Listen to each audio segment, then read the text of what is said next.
Alright, so this is how far we went with the Spherical Laplace PDE.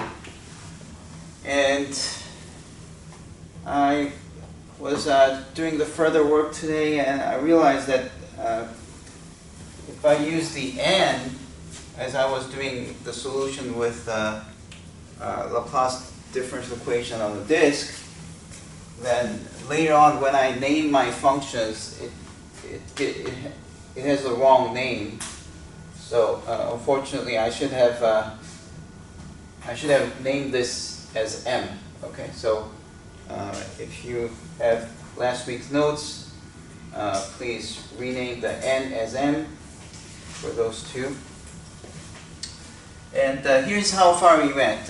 We had a spherical Laplace equation with its radius a, so at the boundary of the sphere there's some kind of a distribution, and then we have we used the separation of variables, and we plugged in, and we ended with phi being the you call this azimuthal variable, so the angle going like that, it's like the longitude.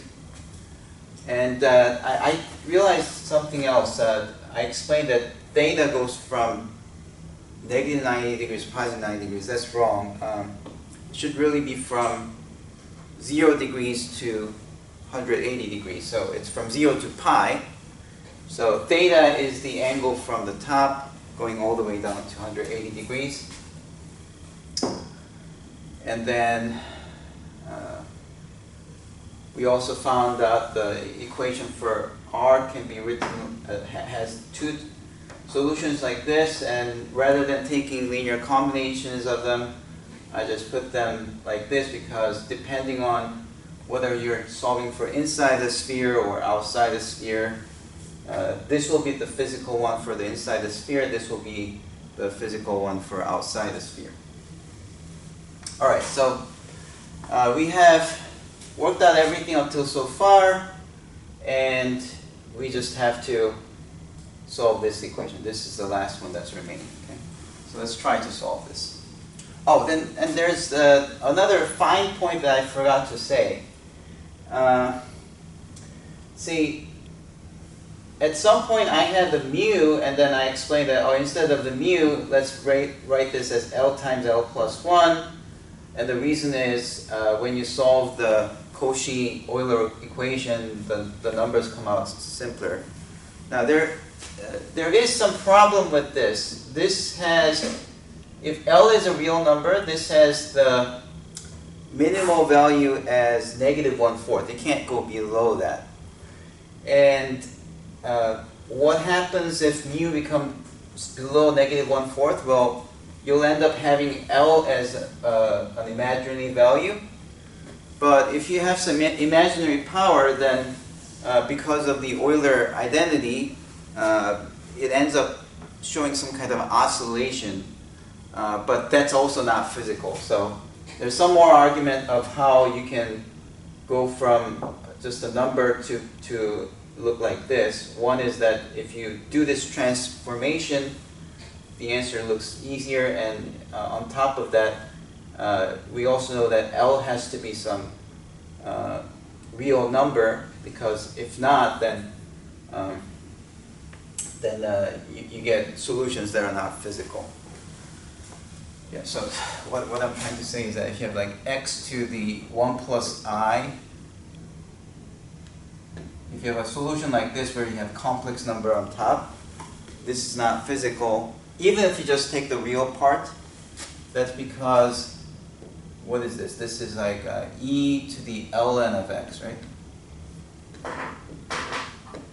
Because e and ln cancels, right? But then what is this? This is e to the 1 plus I times ln of x, which is like e to the ln of x times e to the I times ln of x.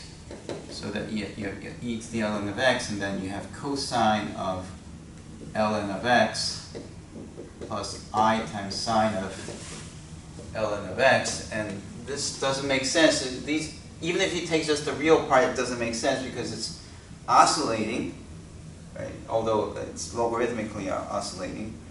I mean, Laplace solutions, there's no reason for having like a value here and you go down to the center.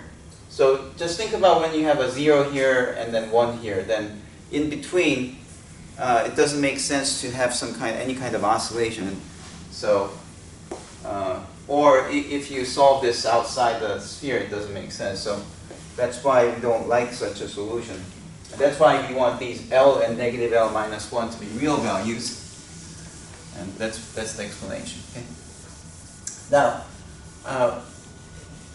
what's a little more confusing is why do these L values, why should that be integers? And that's the point that I'm going to arrive today. So until the last lecture, I kind of explained that the solutions here should be like this. But I didn't say that L is integer. Today we're going to see that L is indeed an integer.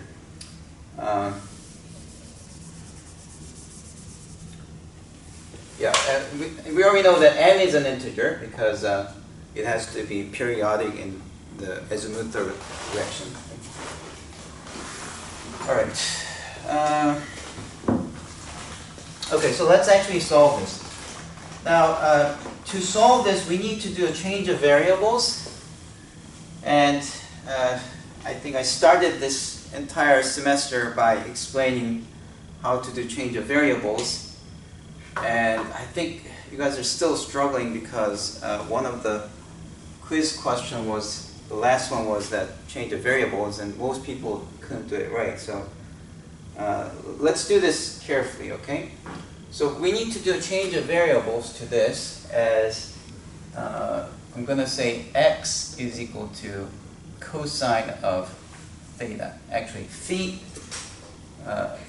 x equals to cosine of theta. Right? So as I said, theta is the angle from the North Pole, so 0 to here. Right? It goes from 0 to pi. Right? Which means that since theta is between 0 to pi, that means x is between what to what? When theta is 0, what happens to the value of x? What's cosine of 0? Cosine 0 is 1. 1. So it's going to get its maximal value. When theta is pi, what's the value of cosine? Cosine pi is negative 1. So this will be the transformation. Okay. And I want to do this change of variables to this equation because this looks really complicated. You have all these tricks, right? But somehow magically, if you do this change of variables, then all the coefficients end up being like polynomials or rational functions, okay? So let's try that. Let's try that, okay? All right. So the goal is to rewrite everything in terms of x. Okay? Rewrite everything in terms of x while trying to interpret what it means for theta prime and what it means for theta double prime. Okay? So first, what is this theta prime? Well, the theta prime, it really means you're thinking of theta as a function of theta, and therefore you're differentiating by theta. Right? But if you want to rewrite this equation in terms of x, you better change this to derivative with respect to x, right?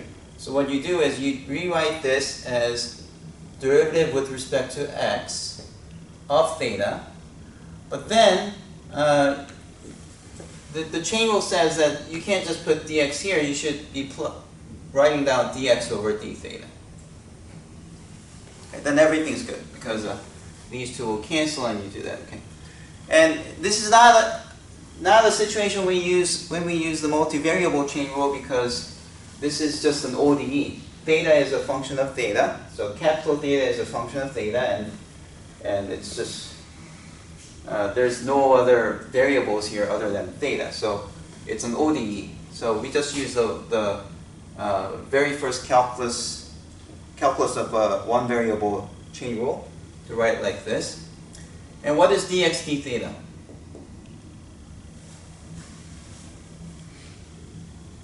X is this, right? What is dx d theta? Negative sine theta d theta dx, right? So that's what we get. Now let's try to do the next one. Theta double prime would be dd theta of dd theta of theta, right? You're taking the capital theta, this is small theta, sorry I can't really make a good distinction on the board, but this is supposed to be capital big theta and then small theta, where big theta is the function and this small theta is the variable. Right? Should I make it fatter? Would that be better? Okay, alright, so that's big theta, right? Okay, so we have to do this calculation, and now what we need to do is we have to rewrite dd theta of theta as this thing, negative sine theta of d theta dx. Right. And then we could also do another chain rule here, but then it gets tougher because you're trying to differentiate this by t and it gets harder. So a slight shortcut is to just differentiate right now. And because it's a product, we better be using the product rule, right? So what happens is that we first differentiate this with respect to theta. What would you get if you differentiate this with respect to theta? Negative cosine theta d theta dx, right? That's what we're going to get, right? And then when this hits this, you get minus sine of theta of d theta of d theta dx. And now you have to change, we don't like differentiating by theta, so we better be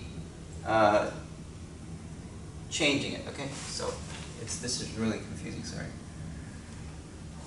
This should be big theta, okay? Big theta, okay? Alright. Okay, so now again, do the chain rule just like here, right? So you rewrite, put d dx in place of d theta. So this, in place of this, you put this, but then you have to counter it with this chain rule term, chain rule factor. So you get negative cosine of theta, d big theta, and then minus, let's make this smaller, small theta, minus sine theta, and then d theta squared of big theta, but then you attach another dx d theta, which is negative sine theta, right? So you get that, and that's going to give you negative cosine theta, d big theta, and then negative, that's positive, so it's sine squared of theta, d squared, just like that, okay? Alright, so that's what we get for the second derivative. But we want to yet do another something different. We really want to change everything in terms of x, right? And since x is cosine theta, I better change this cosine theta as x, and I should change this thing as, how do we represent sine squared in terms of cosine? How do you represent sine squared in terms of cosine? this will become 1 minus cosine squared of theta, right? So this will be 1 minus t squared, and this will be minus t. So that's perfect. That's everything is in terms of t. So that's going to be negative t, not t, sorry, negative x d theta dx, and then plus 1 minus x squared second derivative of big theta. X squared.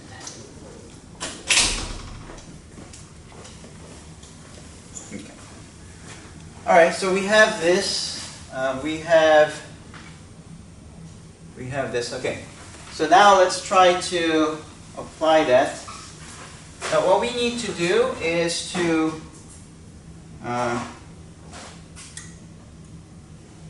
well, let's do this. We're going to multiply by negative. I don't like the signs here, so I'm going to multiply by negative. This is minus. This is minus.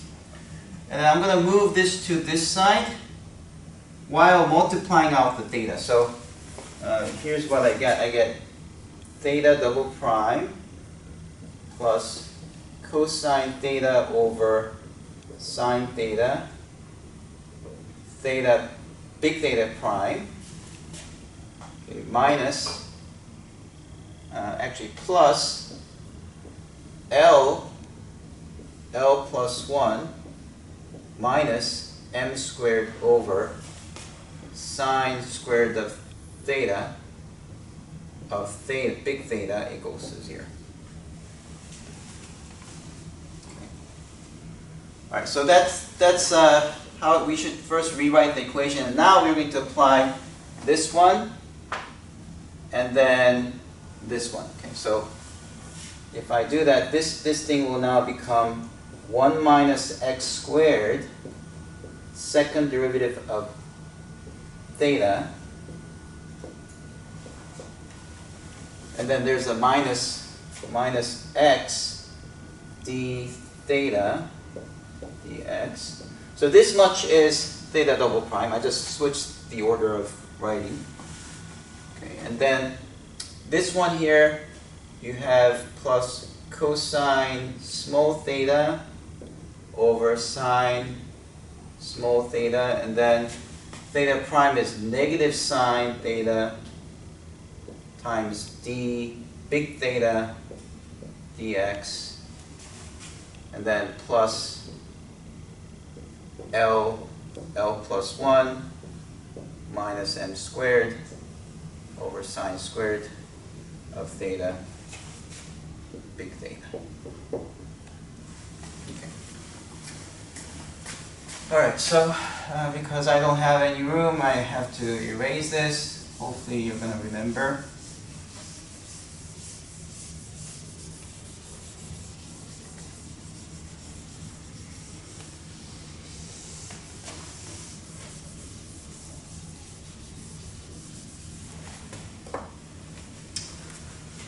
Okay, so here are some nice things that's happening. First, I see that sine theta can be canceled.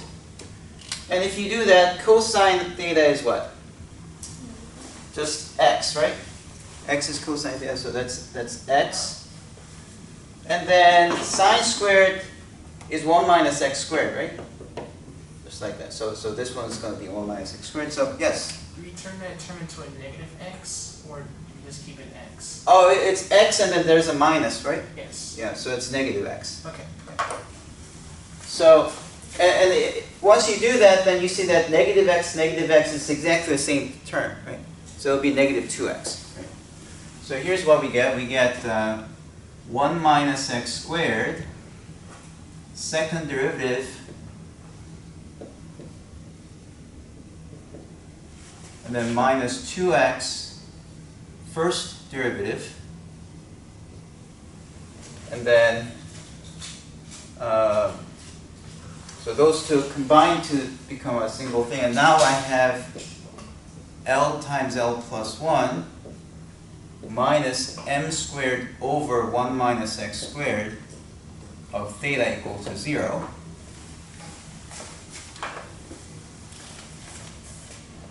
And then let's make this look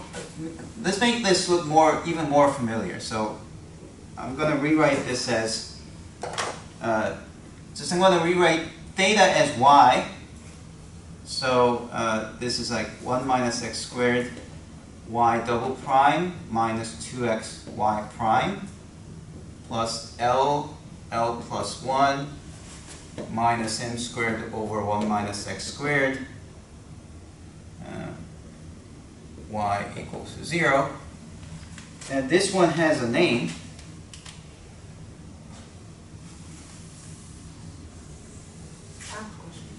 Where'd you get the 2x from?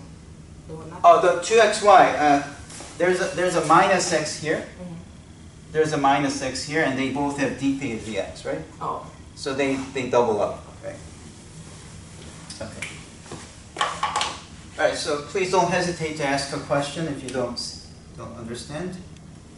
Okay. So this thing has a name. This is called the Legendre differential equations.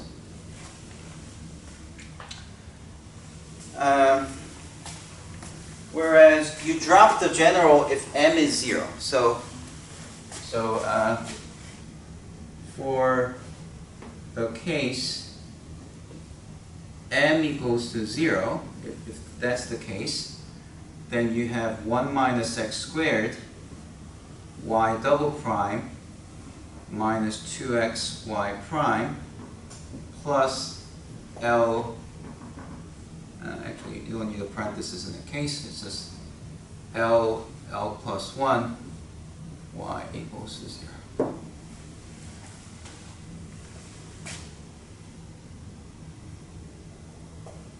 Okay. So that's one of the equations that we have to solve. And then since m is an integer, it must be like 0, 1, 2, 3. So you have to solve this for the case 0 and 1 and 2 and 3 and 4, and then you keep going, right?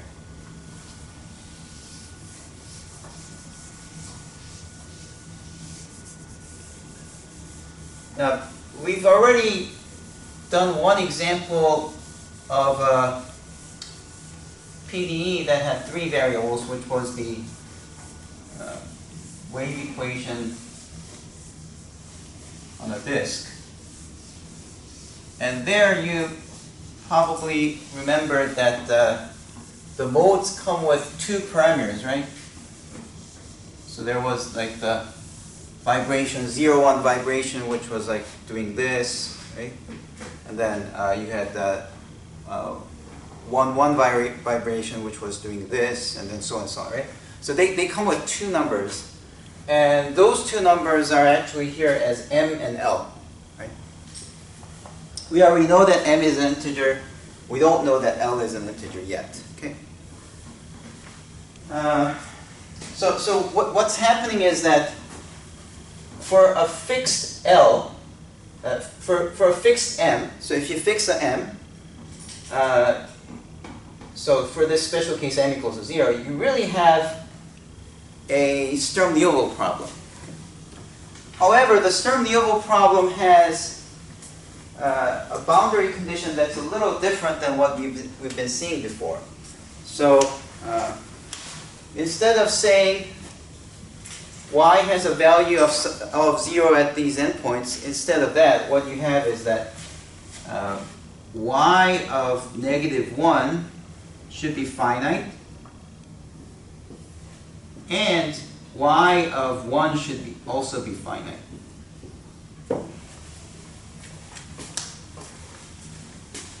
Okay, those are the 2 conditions. Now, compare this with the Bessel's differential equation. So Bessel's differential equation looked like this: x squared y double prime plus xy prime plus x squared minus m squared y equals to 0. That was Bessel, right?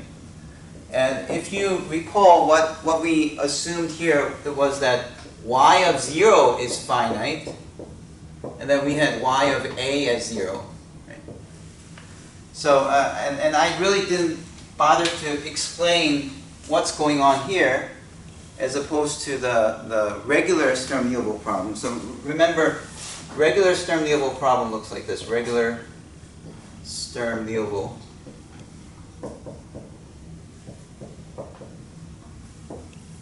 Regular Sturm Liouville problem looks like ddx of px ddx of y minus qx y, and then plus lambda times rx y equals to 0. So that's the regular Sturm Liouville problem with the boundary conditions at 2 points, right? And there are many different possible boundary conditions. Like you could have like, instead of y of a, it could be y prime of a, or you could have like y of a plus y prime of a equals to 0. So there are several ones, but what I'm trying to say is that the values at the boundary were specific, okay? And the condition was that these px and rx has to be strictly positive in this interval a to b, and qx could be anything, but we talked about how if this is non-negative, then the lambda should be non-negative, so on and so on. So that's called regular. So if p of x is strictly positive and rx is strictly positive on this AB, we say this is regular.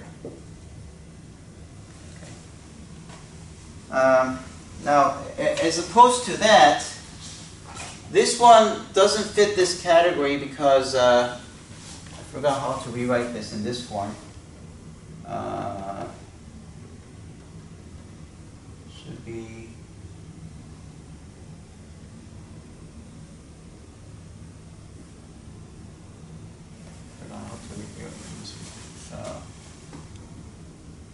I know that it should be 1 over x.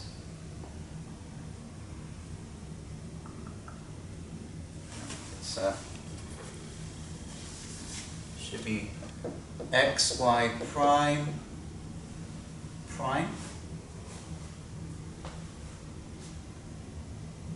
and then x squared, is it? No. It should be 1 over x. No, that doesn't work. I forgot how to write that in 1 over x. X cubed. Oh well, it's a bit hard for me, but what you see is that when x is 0, this disappears, right? So what's happening here is that x equal to 0 is a singular point of this ODE. It's a serious matter, so I gave you some homework problems to check out that indeed when you try to solve such a thing using the Frobenius method at x equal to 0, you get some negative exponents, right? X to some negative r times this. Such a solutions do exist, right? You remember that, right? So the solution of this becomes singular. And this condition that y of 0 should be finite gets rid of that solution and chooses only the other one that's finite, which chooses the Bessel function of the first kind. So the one that has a negative exponent, that's called the Bessel function of the second kind. The Bessel function of second kind is one of the solutions that blow up at 0, so that will be excluded from being considered as a solution because of this boundary condition. And the thing is, I've only showed you theorems about the regular Sturm Liouville. I didn't really explain what happens when you have singular.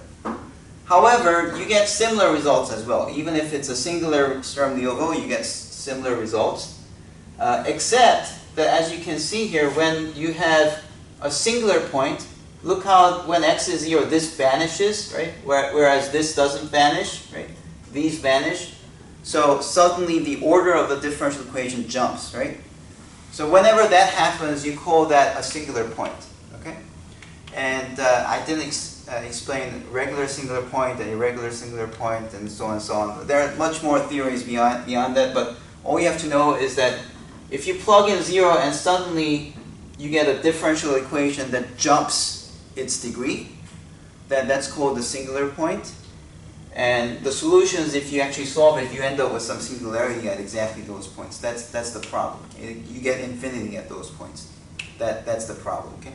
Whereas if it's like this, these conditions are nice enough that you get regular solutions.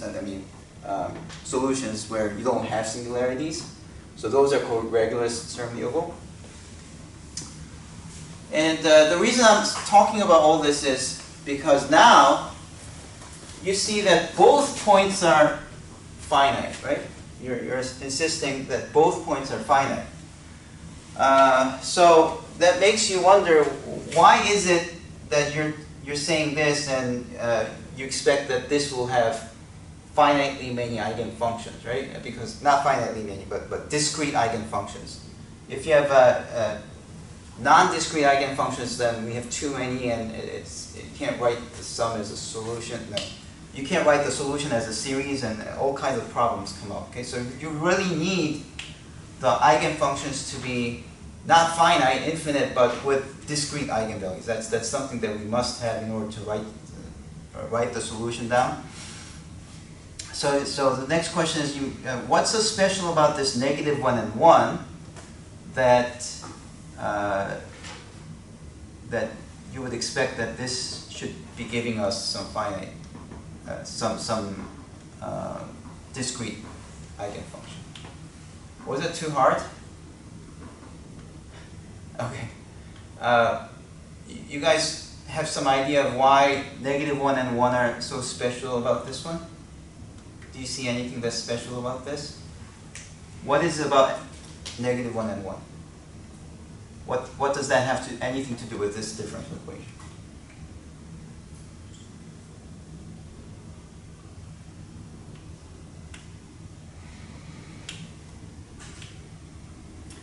Well, I guess it's hard.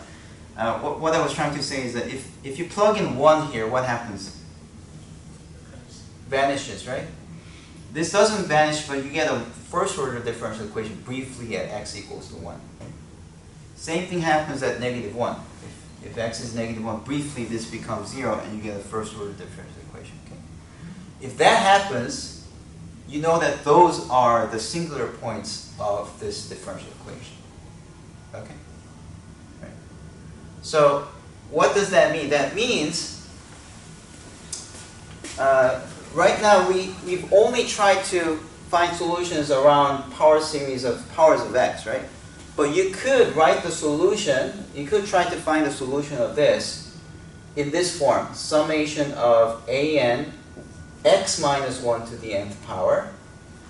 N goes from 0 to infinity, and then you have x minus 1 to some power r. So you can do Frobenius solution expanded around 1. And because x equals to 1 is a singular point, you're going to get two solutions, one of which would give you finite. The other one will be, what do you think? It will be infinite. Okay? And then you can also do the same thing for x plus 1. This is around the point x equals to -1, right? So this will also have two solutions, two linearly independent solutions, where one of them hopefully is finite, but the other one will be infinite. Okay. So what's the situation here? Well, here's the situation.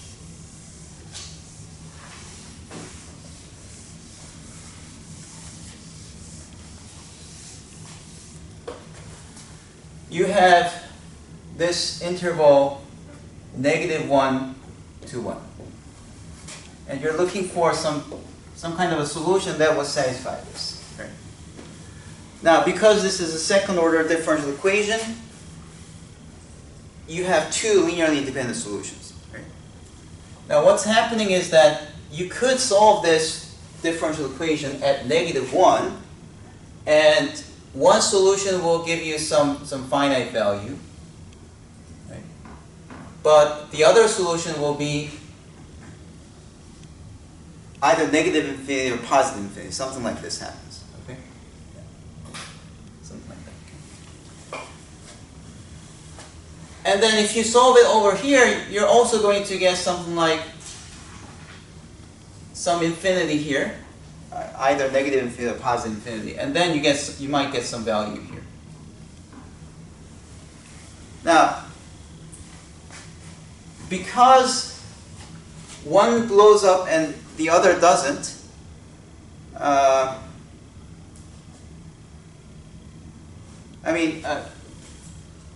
right. So if you extend this and it reaches to the left side, it will either blow up or it could be finite. Okay. This one too. If you extend this non-blowing up solution, if you extend to -1, it might be finite or infinite. It's linear combination of both, right? So here's the problem. I hope somehow the one that's finite, which is actually special among everything else. So think about this. Let's say fx is a finite one, and gx is an infinite one. The one that blows up at -1. Finite at -1 and infinite at -1. Okay. And if you take any linear combination of the two solutions, right? There's only one function that would be finite, up to a scalar multiple, right? Because the moment you set b as non-zero, this thing blows up at 0, right? So if you just write down any random one, it's likely that you get something that blows up. It's like, this is very special. Not blowing up is very special among all the solutions, right? Same thing here. Not blowing up is very special among all the solutions. So what are we looking for? Well, we're looking for this special case. Somehow this differential equation is so nice that the one that doesn't blow up here, when you move it to this, extend it using this differential equation, you arrive at the right point, and it still is finite. If that happens, that's like magic. We're all happy. That's the solution that we want to say is the solution of this Sturm Liouville. That's what we want. Does that make sense? No?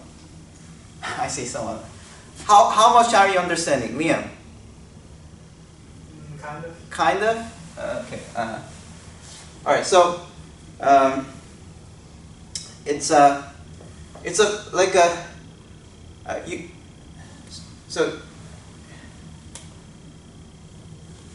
it's like you start from some finite solution and you extend, and hopefully it doesn't blow up. If it blows up, yes, that's bad. Okay. Yeah. But because you have what determines this path? The differential equation gives you the path, right? You start from the value. That's the initial condition, and then once you start, it will just proceed by the differential equation. So you kind of expect that some differential equation will be fine-tuned enough that you start with a finite solution and you end up with a finite solution, right? But in most cases, you wouldn't be that lucky that you're going to get some finite solution on one side, you extend, and it will blow up. It'll be bad. It won't satisfy the second condition. You see what I'm saying? Because on the right side, again, it's the same kind of story. The blowing up is the more general one, and only the tiny minority of the solutions will be finite, because if you randomly choose A and B value, it will be most likely you choose a non-zero value and it will be blowing up. Okay? Only for some reason this becomes 0, it will be a finite value and you're happy. Okay? So that's the story, and that's why you expect that these L should be certain finite values, right? Okay, now if you understood that situation, then you can actually opt to solve this, and rather than solving it at -1 and +1, since that's too complicated, you can just do the regular power series method. Okay, so you can just say y is equal to summation of a n x to the n, and from 0 to infinity. And we've done this before, right? You just differentiate, plug it in, and you solve. Okay, and that's another like more than an hour calculation. It's a very long calculation, but if you actually did it, I don't remember this myself, so I just had to bring a paper with the answer written. So if you do that, you're going to get two linearly independent solutions. And this is a very straightforward calculation, it's just that it takes a long time. Okay? So it looks like this. y1 of x equals to 1 plus summation of n equals to 1 through infinity of negative 1 to the nth power, L minus 2n plus 2, and then all the way till L minus 2 and L. In other words, these drop by, these increase by 2. So you start from here and you keep increasing until you reach n, reach L. And then there's the other one, which is the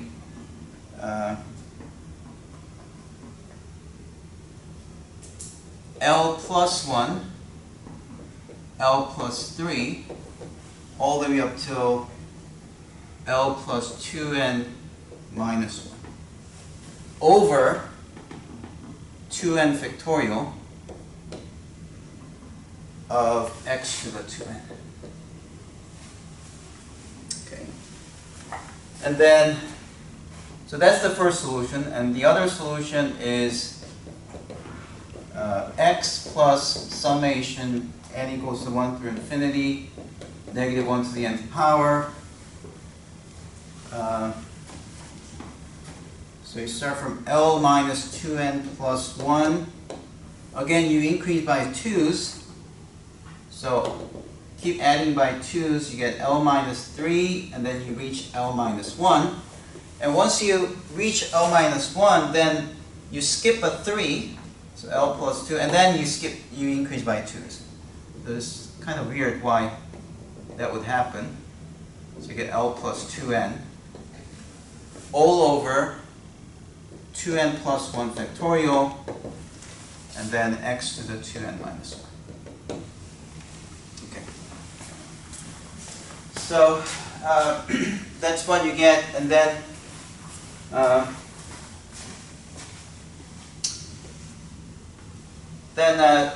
what really happens is the following. If L is an integer, let's say L is 3. If L is 3, then one of them becomes 0 for most of the terms. Which one? First one or second one? If L is 3, which one becomes 0 for most of the terms? Look at this formula closely. Yes? The second one? The second, why do you say so? Because any odd number will eventually cancel out on the same. Yeah. So if L is 3, right? Yeah. Yeah, L is 3, so this formula is okay for, let's see. So you start with n being 1. So when you have L minus 1, that's okay, because you start from here, right? But then the next one, so n equals to 1 is okay. It will give you the something times x, right? But the moment you reach the next one, right? Just a minute, doesn't make sense. This should be plus 1, sorry. Yeah. Okay, so the moment you reach the next one, then L becomes, since L is 3, this becomes 0. And once this is 0, the subsequent terms will all be 0. So you see that y2 of x has the value of x plus something times x cubed, and that's it. Yes? Aren't these recurrence relations? So why is there not like Oh, it's not recursive relations. You use the recursive relations to actually solve this to the end. You find some pattern and you write down the equation. It's a very long process. Okay, but there's nothing high tech going on here. There's no high level logic here. It's just calculate, and then find the pattern and you write that. Oh, this is what happens in general. Okay, so you get a polynomial on one side if L is an integer. If L is 4, what happens? Then this will be 0 because L minus 2 and there will be L minus 4. Right? So until n is 1, it's okay. When n is 2, 2 times 2, that's still okay. When n is 3, 3 times negative 2 plus 2 gives you L minus 4. So n equals to 3 and above will all disappear if L is 4. So this will be a polynomial of 4th order. Okay. So here's what we observe. If, so observation,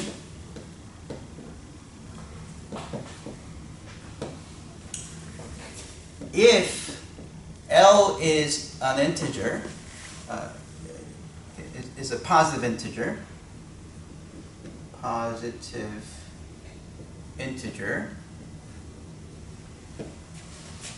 one of the above will become a polynomial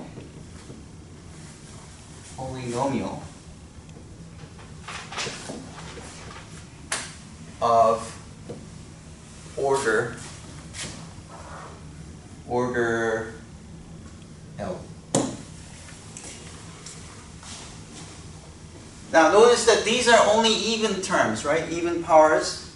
This is all odd powers, right? So in addition, it will either be an even function or an odd function.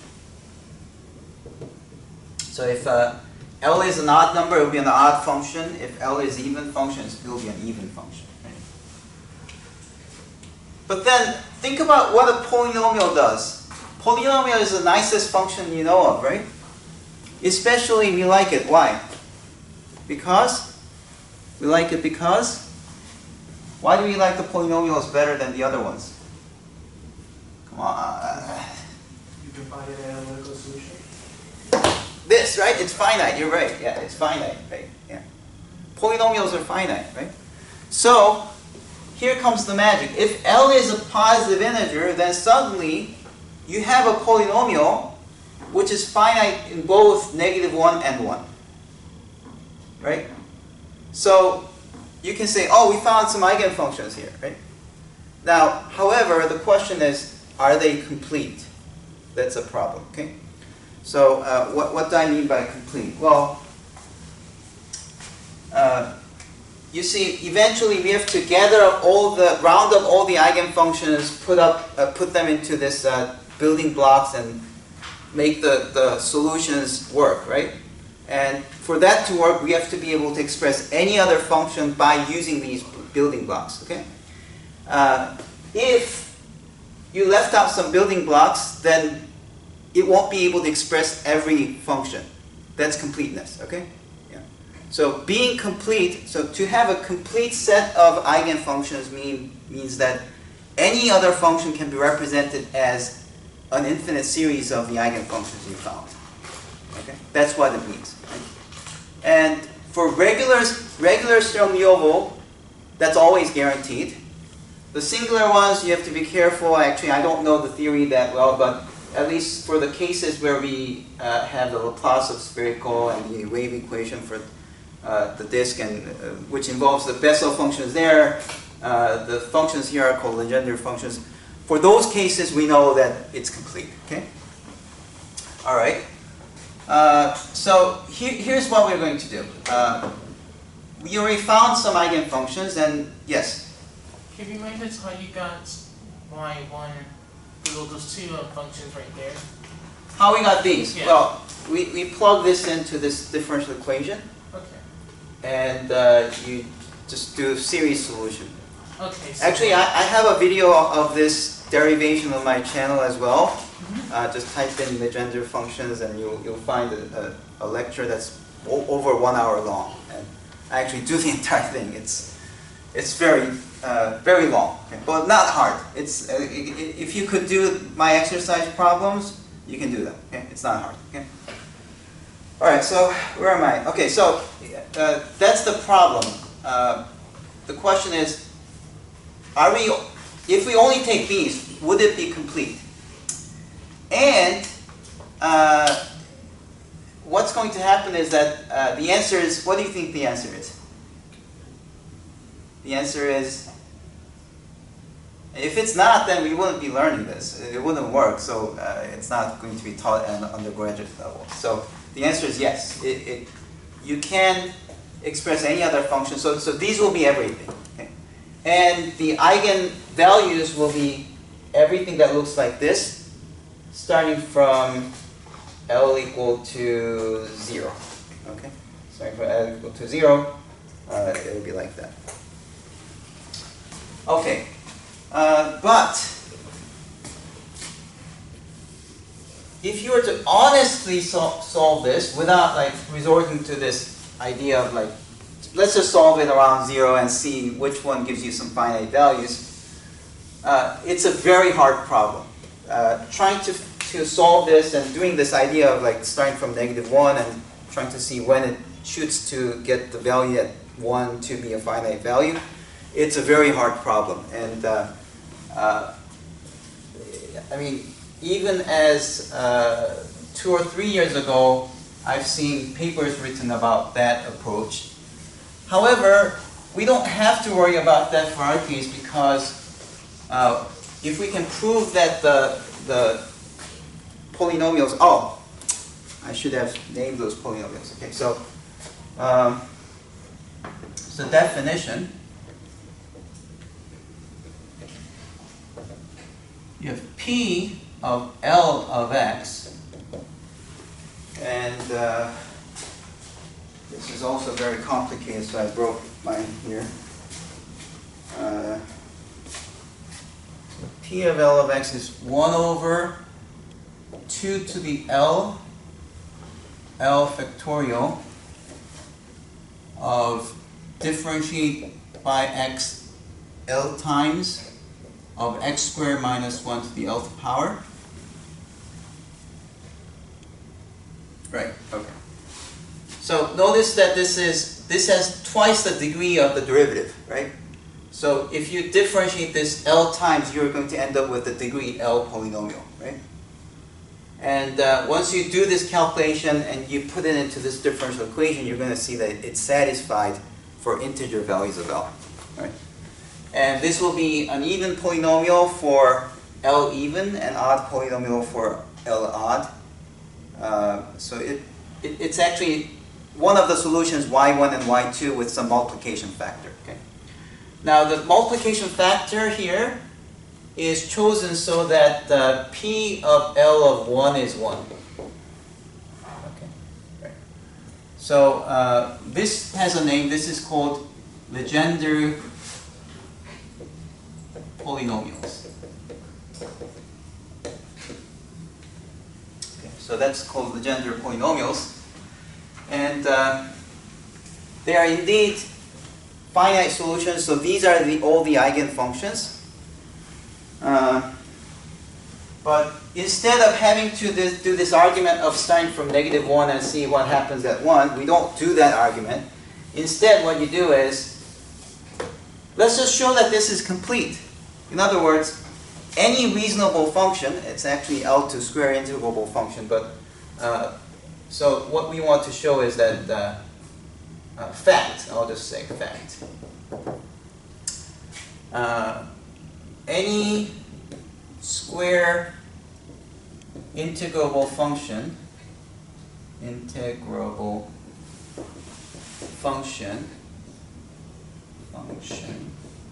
on -1 to 1 can be written as an infinite series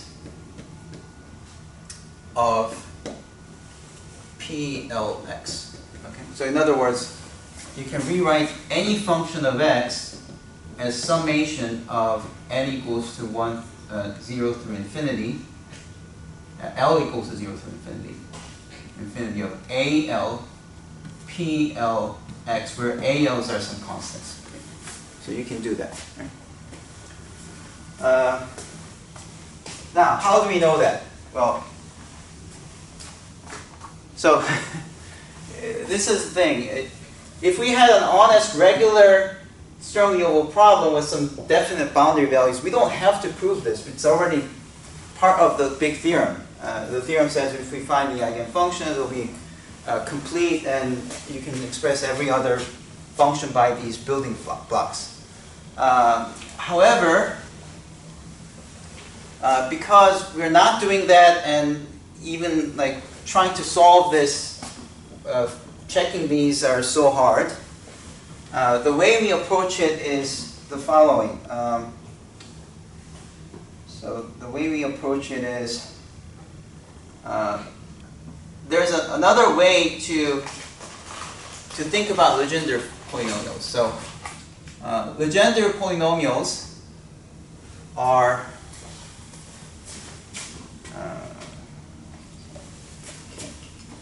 maybe I should write it in here.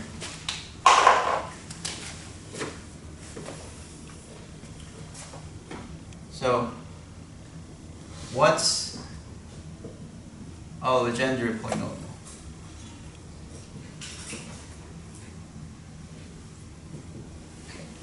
So let's say your friend asked you what a Legendre polynomial is, right?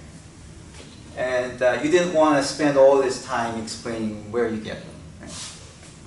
Then there's a completely different way to explain what a Legendre polynomial is without ever referring to differential equations. And it's like this. You start with 1, x squared, x cubed, and so on, right? And we know that this is going to span all the polynomial space, right? So those who took MAT 310 knows that this is indeed true. And what you want to do is you want to change these so that these polynomials are orthogonal to each other under this inner product. So if you say f of x, gx inner product, you give me any two functions that's square integrable, I can calculate -1 to 1 of fx times g of x dx, and that satisfies all the properties of inner product. If you don't know what inner product is, it's like a generalization of the dot product. When dot product is 0, what do we know about the two vectors? If you have two vectors and you do the dot product at 0, what do we know about the vectors? They are orthogonal, right? It's orthogonal.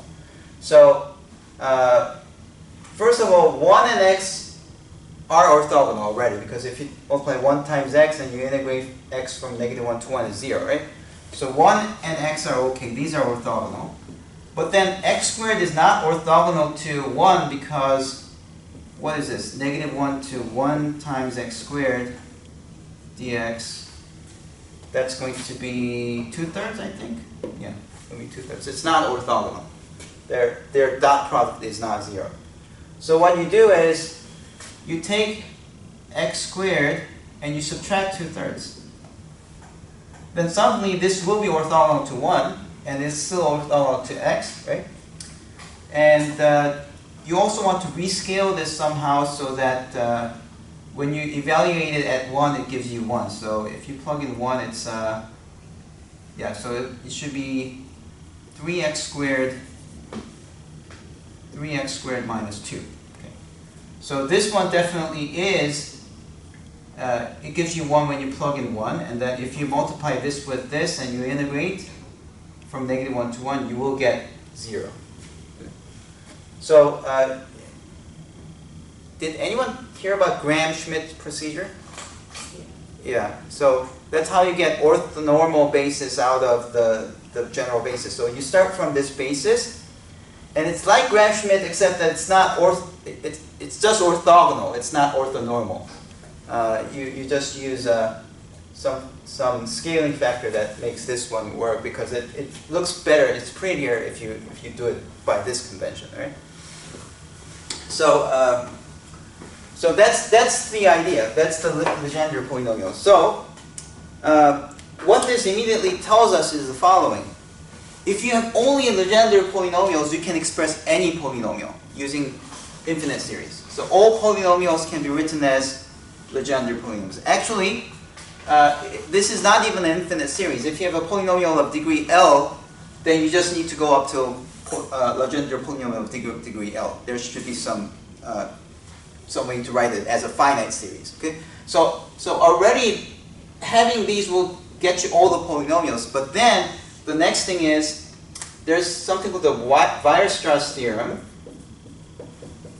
Weierstrass approximation theorem. So this one's for analysis. Does anyone know this one? You know that? Okay, what is it? Oh, I don't. Oh, you don't. Okay, you've heard of it. Okay, all right. Yeah. So this is a harder theorem in analysis. What it says is that if you have any continuous function from -1 to 1, or some closed interval a to b, if you have any continuous function, then you can approximate those functions uniformly. So that's another analysis word, so I refuse to explain. But this, you can write an infinite series that converges to that continuous function uniformly. Okay? And then if that's very strong convergence type. Okay? And then if that happens, then you can further say, well, you can always approximate any square integrable function by continuous functions, so that Weierstrass approximation theorem plus the fact that any square integrable function can be approximated by continuous functions, putting those two together shows that any square integrable function can be written like this, so that completeness is done. Completely apart from the Sturm Liouville. Right? Then once that's done, then we don't have to revisit this. We already know that because we found all the eigenfunctions already, there can't be anything else. We have the complete list. Okay? If somebody comes up and, hey, I have another solution that's not on your list, and then you can just say, you're bluffing, right? Because I know that it's complete. I have a proof that it's complete. Right? So there can't be anything else. Right? So that actually achieves two different things. And you know, if I look at some other lectures on YouTube that solve this, they managed to solve this very quickly. And because of that, these fine points are not really explained. I'm spending a ridiculous amount of time, because somebody who is more rigorous would look at the usual solutions on either written on some PDF file that you download or some YouTube video. You'll see that there's a lot of holes in the solutions. Okay, so I'm spending this much time just to say the following. I'm just spending this much time just to say that this one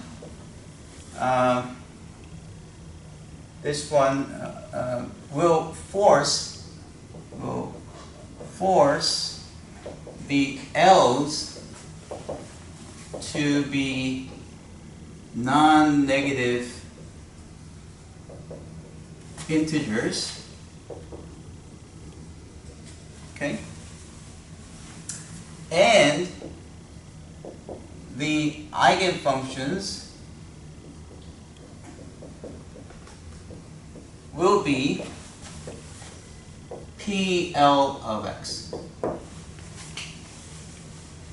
Okay? So that just to explain this one thing, I've spent that much time. So if you got it, wonderful. You really understand what's going on. But you know, if you didn't get it, it's fine. I just accept that as something that does work, and then you'll be okay. Okay? It's not like like you're in the dark or anything. Just because of some reason, if you try to solve this under these conditions, the only one that these conditions will permit will be just polynomials, which are called Legendre polynomials. Okay? However, it doesn't end there. Remember, we set m as 0, right? So we still have infinitely many other problems to solve. So we have infinitely many Sturm Liouville problem for m equals to 1, 2, 3, 4, and all that. Okay, so those are called associated Legendre polynomials. So for the case m bigger than 0, okay, for the case m bigger than 0, this one y double prime minus 2xy prime plus l plus 1 minus m squared 1 minus x. I'm just rewriting the same thing. Why am I doing that? But so this is called, has associated Legendre polynomials.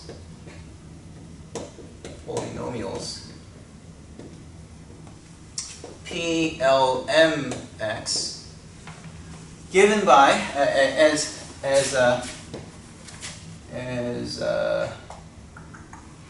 eigenfunctions. And here something more happens. It turns out that L has to be with L bigger or equal to m. Right? So for each fixed m, L has to be bigger than or equal to m. Or else, if L becomes smaller, then again, you don't get finite solutions. So we're still working with the same boundary condition here, that the value at... Oh, by the way, there's another thing that I should have said, which is... did I explain why this should be finite? See, we had x equals to cosine theta, right? So -1 corresponds to the south pole. +1 corresponds to when theta is 0, so that's the north pole. So of course, your values at the north pole or south pole should be finite, right? That's why you get this. Okay. So because that's the boundary condition. Again, you're going to have some eigenfunctions, but then you not only see that L has to be an integer, positive integer, but it also has to be greater or equal to m for this solution to exist. Okay, right. So when you have Legendre polynomials PML, always the condition is that m should be between 0 to L. Okay, yeah. Right. So m should be between 0 to L. Right.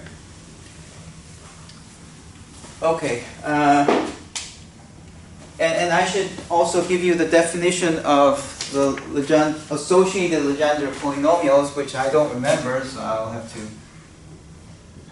write from here. And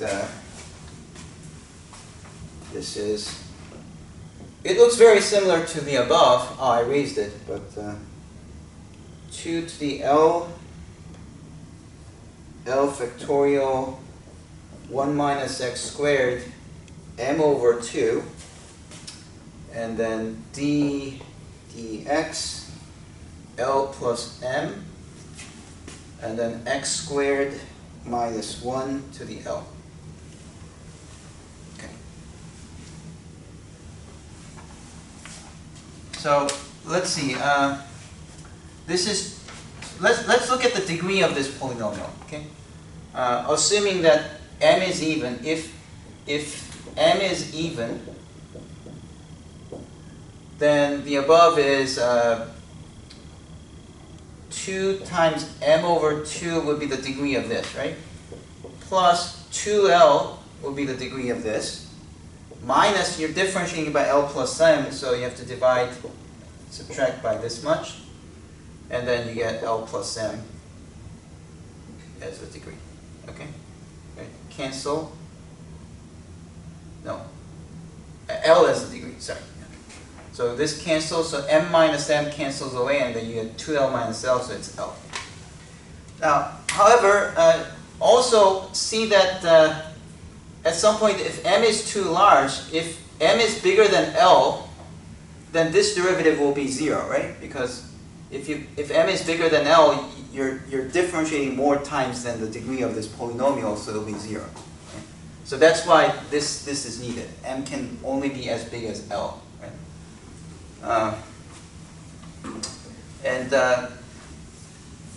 But degree polynomial.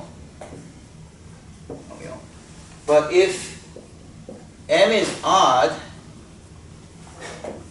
the above is not a polynomial.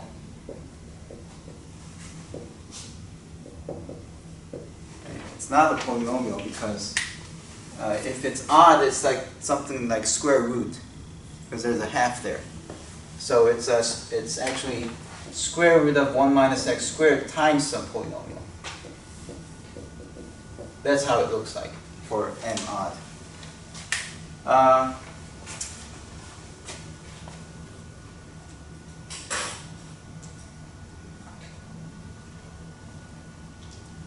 Yeah, and additionally, before I had PL of 1 as 1, right? And because it's either even or odd, PL at -1 was either 1 or -1, depending on whether your function is an even function or odd function. But because for associated Legendre polynomials, you have 1 minus x squared as a factor, if you plug in 1, you get 0. If you plug in -1, you get 0 as well. So that's another thing that you have. These associated eigenfunctions, their values at -1 and 1 would be 0. And it's actually sort of a parallel situation with the Bessel function, where if you look at the Bessel function, J0 of 0 is 1, right? But Jn of 0 is always 0 for n greater than 0. So it's a similar situation that's happening. Just wanted to point that out. Okay. All right, so from now on, since I gave you the definitions, I'll just go by PLM. And by definition, when m is 0, it's this one. So we can just write PLM for all cases.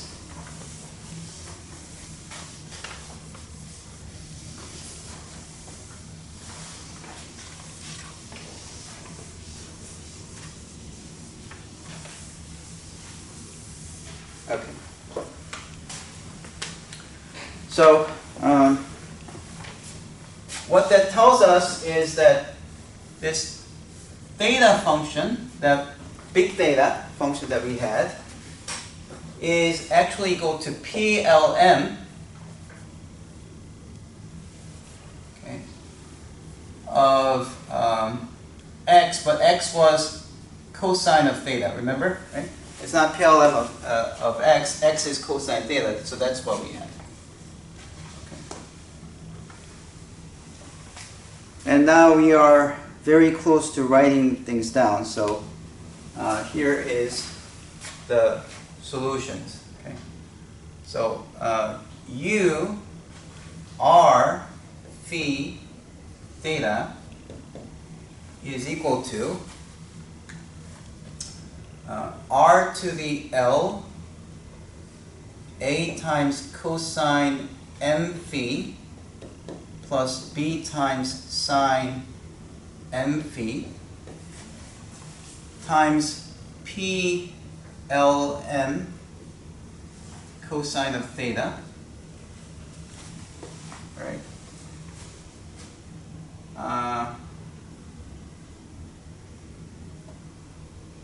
Where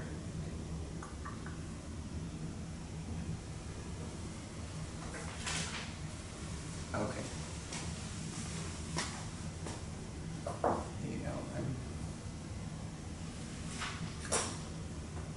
Is this? That's the building block. Okay. This is for inside the sphere.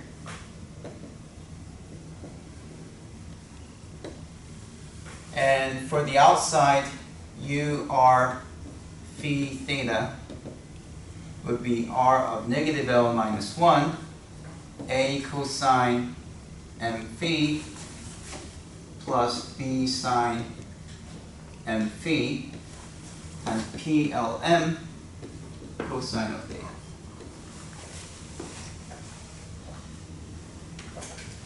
Okay.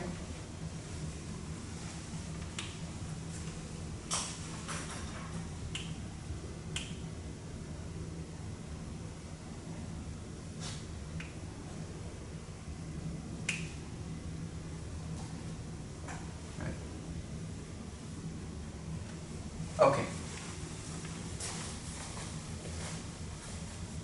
So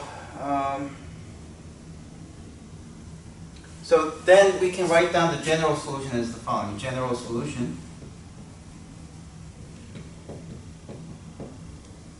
would be, let's just do it for the inside the sphere. Inside sphere would be U R phi theta equals to summation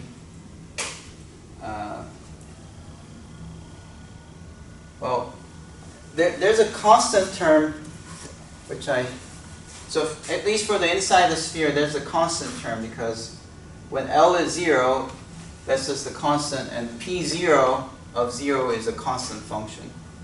So let's just put that as a separate. So let's just say that's just A0 plus, then we can say L starts from, let me see, if M is bigger, that's no good. So M has to be, so L starts from 1 through infinity. Okay. And then summation of M starts from negative, right. Right, we should start from 0, sorry, yeah. 0 to L.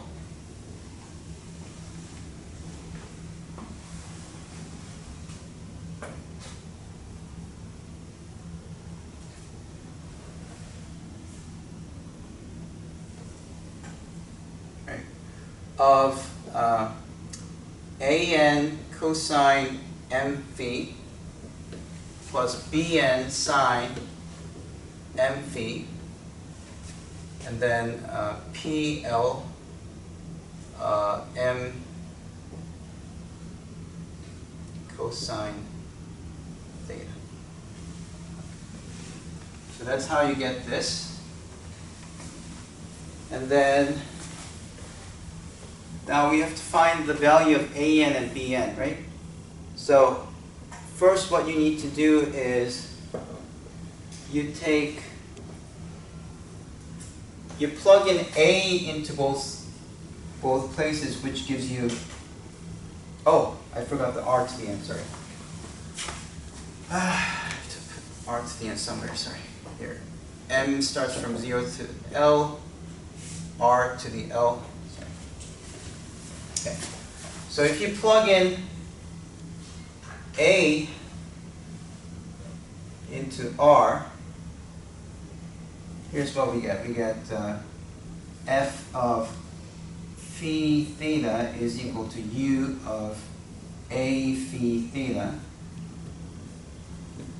which is equal to A0 plus summation of L from 1 through infinity of summation M equals to 0 through infinity of A to the L,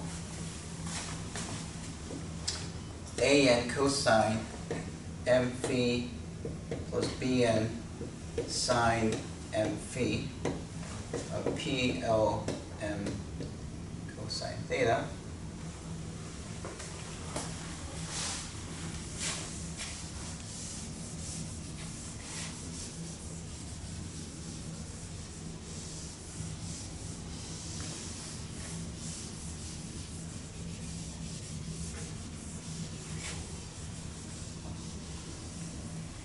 And then, no, why did I put M is L? Ah, I see. Sorry, I have to switch the M and L. I have to switch the M and L because I want M to be 0 through infinity, and your L to be m to infinity. Okay. Right. I was hesitating because I got it backwards. So this is usually the way that people think of the spherical harmonics. These things are called spherical harmonics. But you need to have it in this format because only then you can think of this as a Fourier series, right? So if you do integral, so A0 would simply be the integral of, A0 would simply be when L is 0, 0. Okay, so A0 would be, if you take the integral 1 over 2 pi of negative pi to pi of f phi theta d phi, but they'll still depend on theta.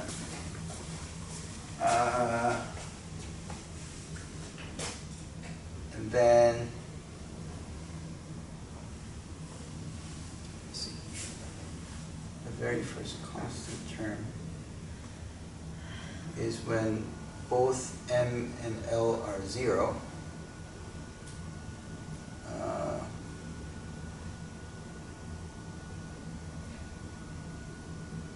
Right. So you still have to integrate this. So you still have to integrate from 0 to pi of d theta. And what happens is that because PLM of 0, P0 of 0 is just simply 1, right? If you integrate 1 from 0 to pi, you get pi. So the normalizing factor should be 1 over pi there. So that's your A0. And then AN.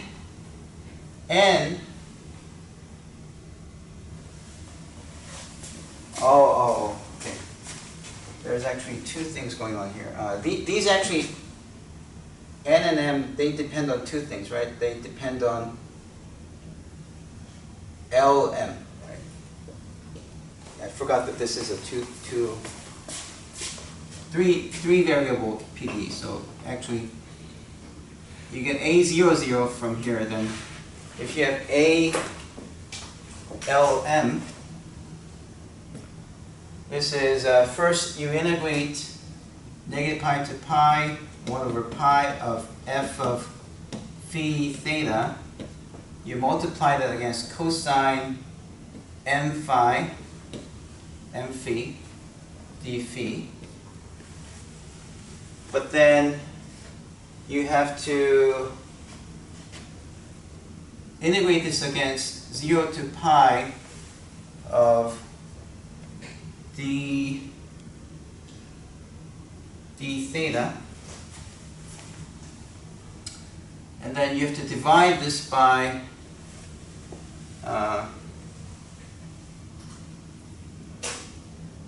to divide this by 0 to pi of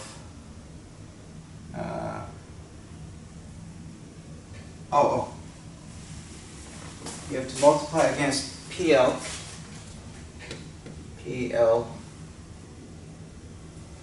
m cosine theta d theta, and then you have to divide by the normalizing factor would be PLM cosine theta squared d theta square root.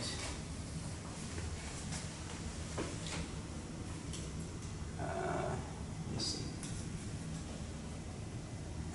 Oh no, you don't need this. Okay, so that's.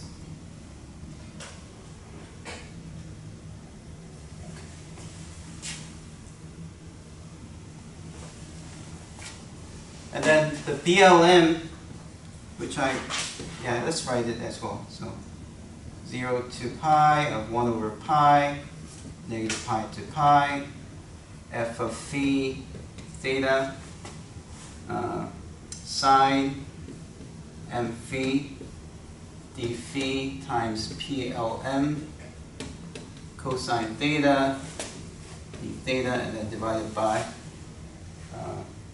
again, integral from 0 to pi of PLM cosine theta squared d theta. So this portion is similar to when we solved the wave equation on a disk. Non-negative eigenvalue result for Sturm Liouville. All right, so let's write down the Sturm Liouville. So it's d dx px d dx y minus qx y plus lambda rx y equals to 0.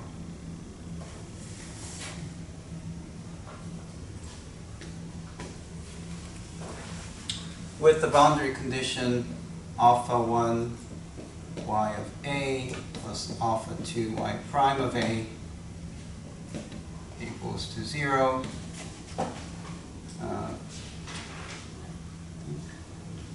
One of them was minus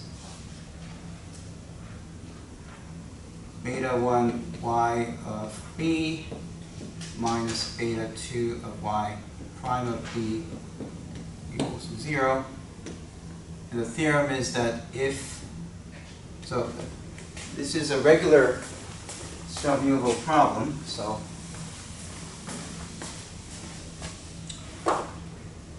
we're assuming that px is positive and rx is positive on a to b. And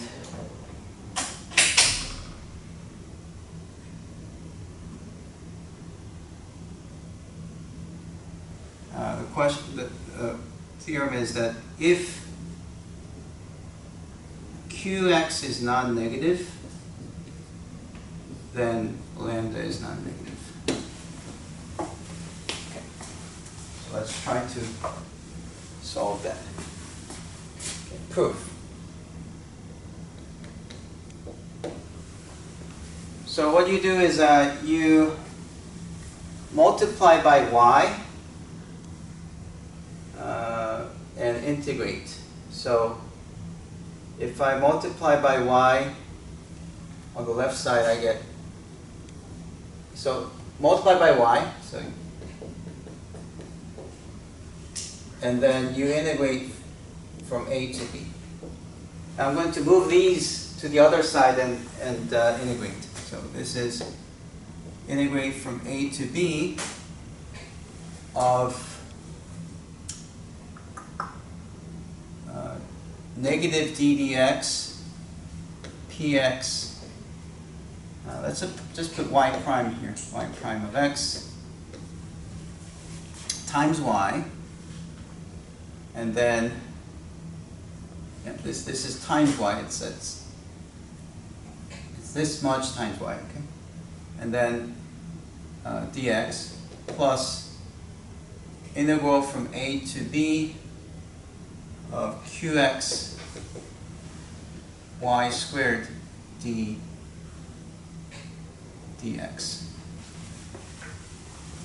Okay. So what we are going to do is we're just going to move all the operators from here to there. Okay. So if I first do integration by parts, remember integration by parts is you integrate one of them, so the derivative is removed.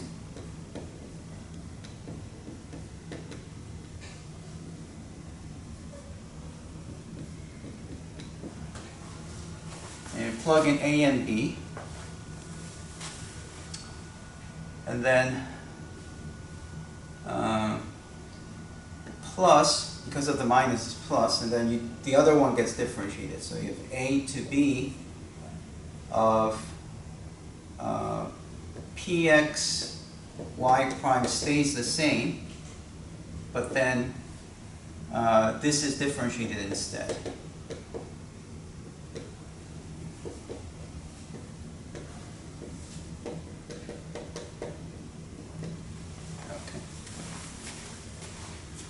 Now, I claim that the first part is 0, so let's do a calculation.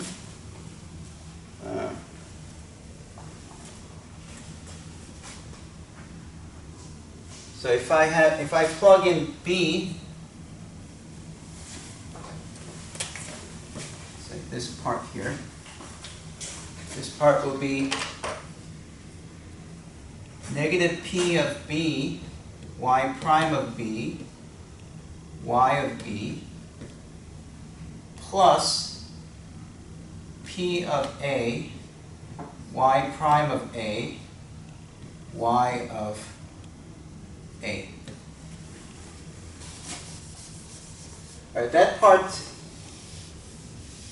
I can't recall what the argument was, but what we do know is that at least for the case when y of A is 0 or y prime of A is 0, let's just limit our case to these cases, okay? So for those cases, I know that this is 0.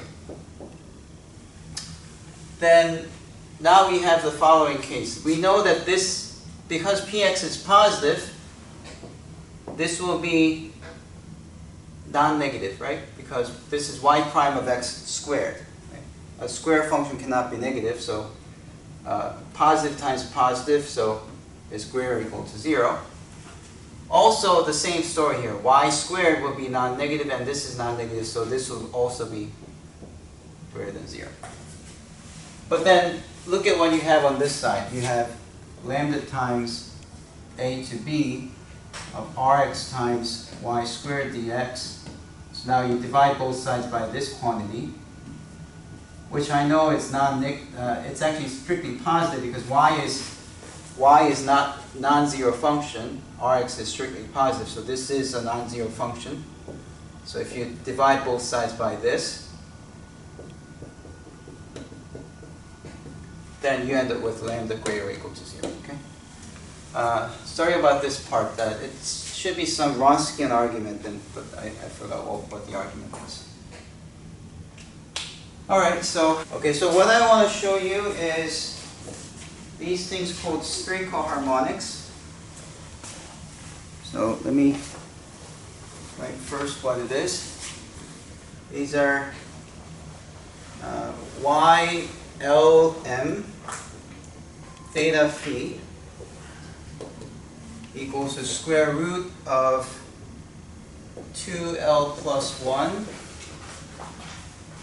L minus m factorial over 4 pi L plus m factorial. You have some strange normalization factor just to make the sizes of this to be 1, to just make it orthonormal.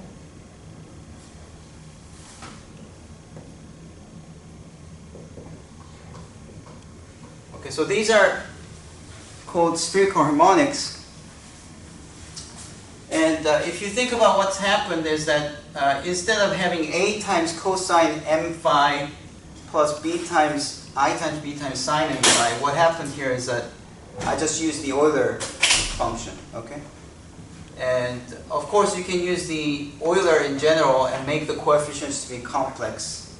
And you can write any function as complex sum of these things. Now, if you do it this way, then you actually have to go from negative m value to positive m because the complex conjugates come into play. So instead of having m from 0 to infinity, 0 to L, you actually have to go from m between negative L to positive L. That's what you need here. So these are called spherical harmonics.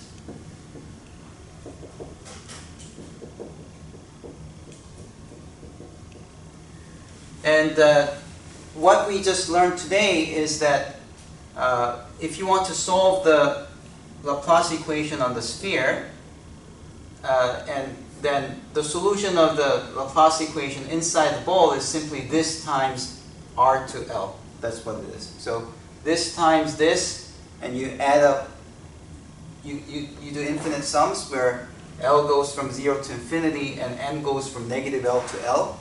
If you do that, you can represent all the solutions of the spherical Laplace equation, right?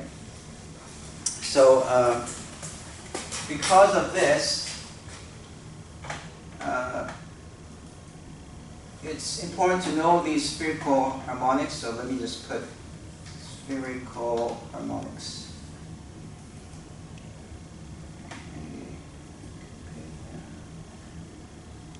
Okay, so let me show you these pictures. Where's this? Where did it go? Oh, there it is. So these are the real parts of the spherical harmonics. So the very first one is this constant, just like how you saw. And here it's rotating in the azimuthal direction, rotating this way. But these don't change at all because they're constants in this direction. So as you rotate this way, these are constants. But you can see how these look like. So here, if you look at it, there are actually two distinct regions. And these have four distinct regions, and then they just go up, okay? So that's what you have. And this is another way to write it. If you draw the graph of these are the spherical harmonics that you see. These are the spherical harmonics that you see, okay? All right. So next time when you see spherical harmonics, which is this one, where this n is that complicated thing I showed you. Yeah, and as you can see, n goes from negative L to L. So next time you see spherical harmonics, then you should know that, oh, these are really Legendre polynomials times some Euler function. Yeah. E to some power with I. So that's what I want to show you. That's all for today.